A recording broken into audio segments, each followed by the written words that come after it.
Mr. Straker, Yes? do you believe that evil can be inherent in a house? About as much as I believe that trees have souls. Or perhaps they do. Oh, you're the writer. On vacation or vocation? I am writing about the Marston house. Ah, and you'd like to visit? Well, why not? Mr. Barlow is on a buying trip, but the moment he arrives,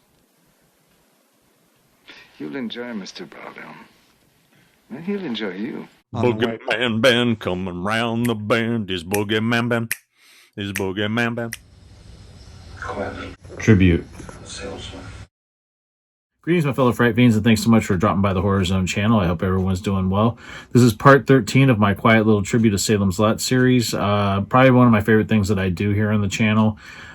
This one originally was going to air before I did the one on David Soul, but because he passed away, I ended up switching them. So this one is going to be focusing on the late, great James Mason, who played Richard K. Straker. No, I don't know what that stands for. And it was really interesting finding out a little bit more about, you know, his life, his past, his career. There was other films that I had seen James Mason in, like one of them being North by Northwest. I ended up seeing that movie when I was 12 for the first time and realizing, hey, that's Straker.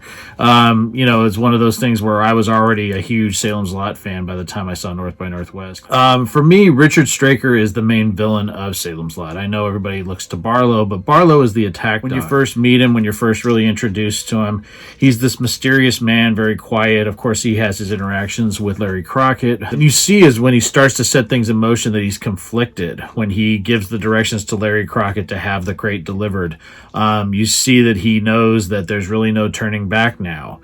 And the more that he does things, like when he brings the body of Ralphie Glick to the basement in the Marston house and realizes that Barlow is out, that they didn't follow the instructions that he gave about, you know, bolting everything and locking the basement doors and everything in the house. They didn't padlock anything.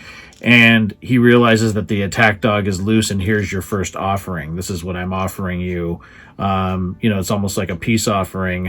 And you see, like, at first he's terrified, but then there's this side to him, and it's, again, done without any dialogue. It's just his expressions, the way that he, you know, is slowly unwrapping Ralphie Glick in the, whatever you want to call it, the cocoon, plastic cocoon that he has him wrapped in. I love that, and you see more of that as things start to fall in motion, as more people are turned, as things start to get even more dire. You see this very sinister, evil man emerge. And it's brilliant. And I love James Mason so much, and I can't believe he's been gone for as long as he has.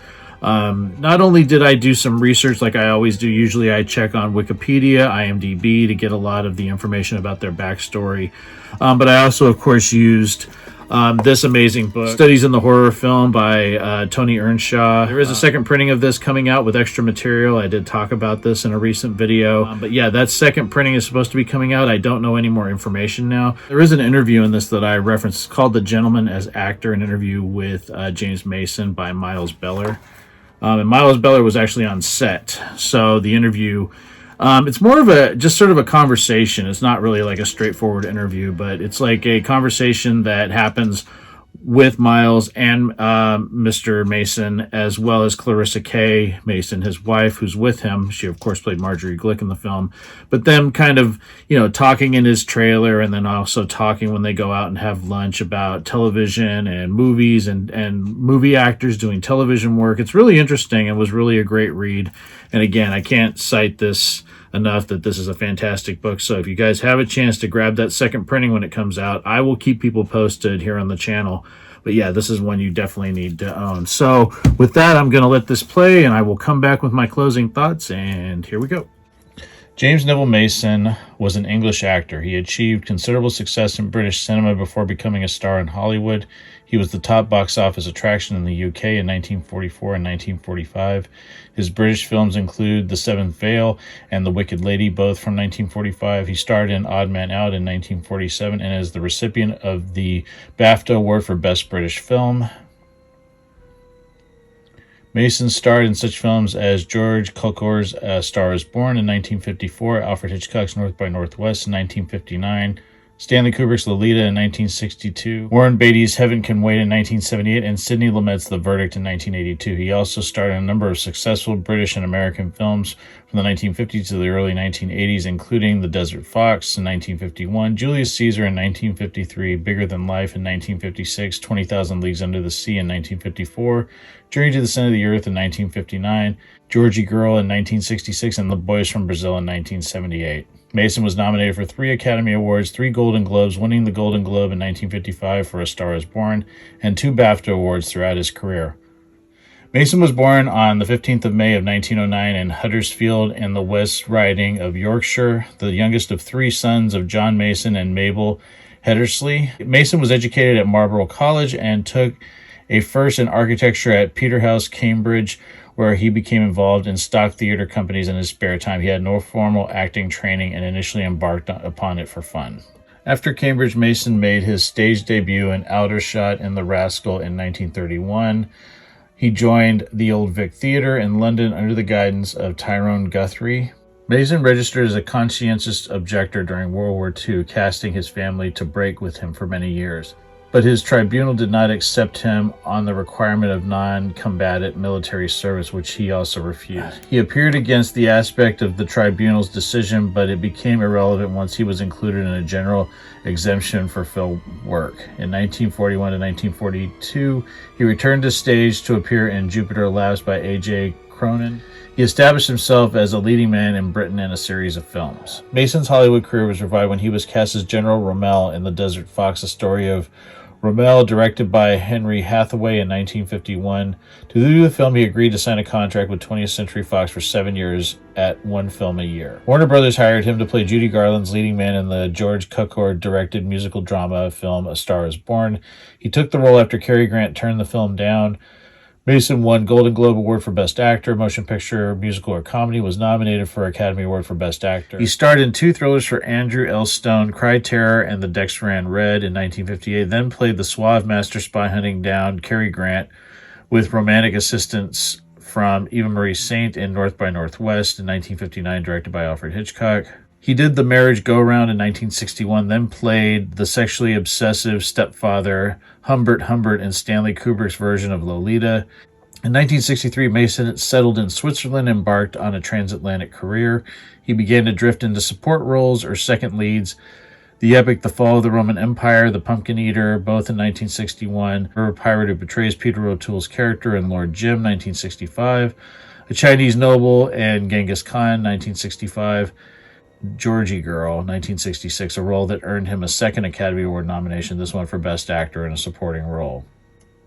Mason supported Charles Bronson in Cold Sweat in 1970 and Lee Van Cleef in Bad Man's River in 1971. He was a support in Kill, Kill, Kill, Kill 1971 and played the evil Dr. Polydon in Frankenstein, The True Story 1973. And in 1979, he did The Murder by Decree, The Passage, Bloodline, and of course, played Richard Straker in Salem's Lot. Mason was in North Sea Hijack in 1980, supporting Roger Moore, Evil Under the Sun in 1982, Ivanhoe as well in 1982, and The Dangerous Summer in 1982. One of his last roles, that of the corrupt lawyer Ed Concannon in The Verdict 1982 opposite Paul Newman, earned him his 3rd and final Oscar nomination for Best Supporting Actor. He had parts in Yellowbeard, Alexandria, and George Washington. In his personal life, Mason was a devoted lover of animals, particularly cats. He and his wife, Pamela Mason, co-authored the book The Cats in Our Lives, which was published in 1949. James wrote most of the book and also illustrated it. In The Cats of Our Lives, he recounted humorous and sometimes touching tales of cats, as well as a few dogs he had known and loved. In 1952, Mason purchased a house previously owned by Buster Keaton. There he discovered reels of nitrite film of some of Keaton's work that had been considered lost, including The Boat, 1921. He arranged to have the decomposing films transferred to safety stock, saving them from oblivion. Mason was married twice, from 1941 to 1964, the British actress Pamela Mason. They had 1 daughter, Portland Mason Schulier, born 1948, passed in 2004, and 1 son, Morgan, who is married to Belinda Carlisle, the lead singer of the Go-Go's. Pamela Mason filed suit for divorce in 1962 for lack of support. Mason's second marriage was to Australian actress Clarissa Kay, 1971 to his death. Toby Hooper's DVD commentary over Salem's Lot reveals that Mason regularly included contractual clauses in his later work guaranteeing Kay bit parts in his films. Mason survived a severe heart attack in 1959. He died as a result of another heart attack on the 27th of July, 1984, in Switzerland, and was cremated. Mason left his entire estate to his second wife, Clarissa Kay, but his will was challenged by his two children. When she died on July 21st of 1994 from cancer, Clarissa K. Mason left her holdings to the religious guru Sathya Sai Baba, including the actor's ashes, which she had retained in their shared home. Mason's children sued Sai Baba and subsequently had Mason's ashes interred at Cassier-sur-Vevey, Vaud, Switzerland. The remains of Mason's friend Charlie Chaplin are in the tomb a few steps away. Mason's children specified that the tombstone read, "Never say in grief you are sorry he's gone, rather say in thankfulness you are grateful he was here," words that were spoken to Portland Mason by U.S. Senator Ted Kennedy after the actor's death. The Gentleman is Actor, an interview with James Mason by Miles Beller. The 12-year-old kid vampire in jeans and kids swills down a Coke, the brown liquid bubbling up around his pearl-white fangs, then dribbling down the corners of his mouth and grins. He has wandered into the house, a creepy-crawly place of real estate where walls ooze vile secretions and floorboards fester with mold and other fury-deliquescent life. It's a domicile that makes the Amityville Horror House look like a bridal suite in the Beverly Hills Hotel. This is Burbank Studios Stage 9, where Salem's Lot is being shot by Warner Brothers for a November airing on CBS, based on the book by Stephen King, author of Carrie and The Shining, the latter to be released as a Stanley Kubrick feature next spring with Jack Nicholson as star. Salem's Lot recounts the exploits of a blood-sucking ghoul who terrorizes a small New England town, turning a number of the citizens into blood brothers, while trying to build a vampire empire in the efforts of a writer who, bent on solving the murders, eventually kills the hellish creature. Directing Salem's Lot is Toby Hooper, a bearded young man with a pleasant face who several years ago helmed the cult classic The Texas Chainsaw Massacre. Walking with him now through Stage 9's cobweb sets designed by art director Mort Rabinowitz, you begin to get the eerie feeling that the actors assembled to give life to this production might get swallowed up by the evocative surroundings. Yet just when cellars, crypts, and crucifixes threaten to take over as stars of this 4-hour made-for-television movie, putting the bit on the flesh and blood case, the name of the journeyman English actor top featured in this production erupts to the surface, repeating itself like some medieval exorcism litany, dispelling such fears for the moment. James Neville Mason stoops as he steps from the passenger seat into the kitchen dining room / living room of the trailer parked outside Studio 9. Accompanying his 6-foot frame to the mobile home's tight confines, Clarissa Kay, his Australian wife of 7 years. This time he has come to this Hollywood trailer to wait to shoot scenes for a TV movie in which he plays an evil mystery man called Straker, the vampire's boss. A friend who is associate producer on Salem's Lot sent me a script and suggested both Carissa and I read it, says Mason, readjusting the trailer's air conditioning to high. Finding the script well-written, Mason and his wife agreed to sign on, jetting from their Switzerland home to work on the project in California. Salem's Lot is much truer to vampire lore and legend than with the recent feature film Dracula, Mason adds. There were too many inconsistencies in the movie. In one instance, a cross could stop the vampire, in another it couldn't. The story wasn't tightly written. Salem's Lot is Mason's debut in an American-made television film. For despite recent feature film roles in Heaven Can Wait, The Boys from Brazil, and Murder by Degree, he believes the bulk of today's theatrical releases are awful and better material can be found on the small screen. Yet while convinced of TV's power, Mason is keenly aware that he's still taking a big risk jumping from movies to television.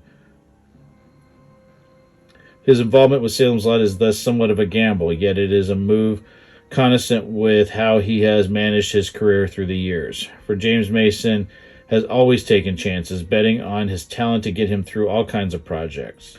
"Darling, how about lunch?" he asks his wife, the voice a shade warmer than Humbert, the professor of desire in Lolita. As they leave the trailer, Miss Mason reminds her husband that she must be back at 12:45 for the makeup man to transform her into a vampire. A 45-minute procedure. Mason nods in agreement. He buttons his sweater jacket, a lime green neckerchief, caressing his creased and dappled skin. The gentleman as actor. Burbank Studio Restaurant is packed with lunchtime diners, secretaries, production crew members, and several named stars. As Mason and his wife move to a room off the main dining area, the secretaries sheepishly glance up from their cantaloupe and cottage cheese, sneaking peeks at the man whose voice has kept hundreds of impressionists employed. Mrs. Mason selects a table by the window and heads for a seat, but where's James? Stop to say hello to Tony Randall. He explains upon arriving minutes later. His wife arches her eyebrows. Tony Randall is as meaningless to her as a name plucked from the white pages. Surely you know Tony Randall, darling, he says in disbelief, accenting the Randall as if that might help. Does a number of commercials now, sings on one of them, not terribly well, I'm afraid. Tony Randall is for the time dropped. Talk turns to television and its impact. It's just staggering how many people see a TV film as compared to a regular film, the actor remarks. A successful TV movie can attract 5 times as many viewers, if not more, than a successful feature film. Just staggering. He takes a moment to let this fact register as his wife pours hot water into his teacup today, being one of those days when he is a slave to arthritis. So at 70, James Mason is making his first American made-for-TV movie, making a bid to get his face, now puffier and thicker than it was when women swooned over him in the 1940s, across to a huge new generation, a generation of TV's children. The actor lifts himself out of his seat, calling his wife and pointing at someone outside the window. That's him. That's Tony Randall, he tells her, waving from the flame of recognition to flicker in her eyes. You know who he is, a statement, not a question. Never saw him before in my life, she says, and turns from the jingle-singing TV star outside back to her lunch. Of course you know him, repeats James Mason, more to himself than to her. But it's no use. The moment is gone, the flame having failed to appear, and now he turns quickly away, dropping back into his chair as the figure outside moves slowly out of view. So I want to thank everyone again for their support, and especially on these Salem's Lot videos that I do. I had a lot of fun doing this one, learning about one of my favorite actors from the film, that being the late, great James Mason. Again, it's bittersweet when I do these a little bit now because so many of the cast members have passed away. We've lost so many people that helped make this wonderful film that I hold so near and dear to my heart. Hoping that people really get something out of this, or maybe have a newfound respect for some of these actors. I just really enjoy doing it because I feel like sometimes these older actors, they're forgotten, and I don't want that to happen with anybody from this cast because, like I said, you know, their contributions to this film made it what it is for me. Every person involved in it, from the acting to the direction to the music to the production, everything I'm going to pay tribute to in some way on this channel with these segments. So I hope everyone will continue to watch them. I want to thank everyone again for taking the time to watch this video, and I will talk to you again real soon. Take it easy, stay scared as always, and remember, You can do nothing against the master. peace.